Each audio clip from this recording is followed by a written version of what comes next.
ঈদের দ্বিতীয় দিনে আপনাদের সকলকে ঈদ মোবারক। আজকের আয়োজনে জানবো আমাদের বাঙালি পরিবারে কেমন করে উদযাপিত হয় ঈদের প্রতিটি মুহূর্ত। কোরবানির ঈদ মানে শুধু আনন্দ নয়, এর গভীরে লুকিয়ে আছে আত্মত্যাগ, ভালোবাসা ও একসাথে থাকার এক অপূর্ব গল্প। ঈদের দিন সকালে নামাজ শেষে কোলাকুলি, দোয়া আর হাসি মুখে ঈদের শুভেচ্ছা। এরপরে শুরু হয় কোরবানির প্রস্তুতি। বাবা চাচারা ছুটে যান পশু কোরবানির কাজে, আর মায়েরা রান্নাঘরে সামলাচ্ছেন বিশাল আয়োজন।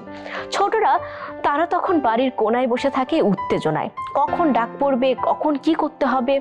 মাংস কাটাকুটি আর ভাগ বন্টন সবচেয়ে ব্যস্ত সময়টা যেন তখন। কারো হাতে বালতি, কেউ রিক্সা বা মোটরসাইকেলে করে ছুটে চলেছে আত্মীয় স্বজনের বাড়ি কোরবানির মাংস পৌঁছে দিতে। আমাদের সকলের গ্যারেজ যেন তখন এক বিশাল মিলন মেলা।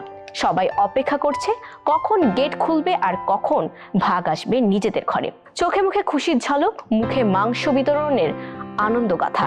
এটাই তো ঈদের আসল উৎসব। ঈদের দ্বিতীয় দিন ঘরেও ভালোবাসার দিন। সকালের টেবিলে থাকে রুটি, পরোটা আর আগের দিনের ঝুরা মাংস।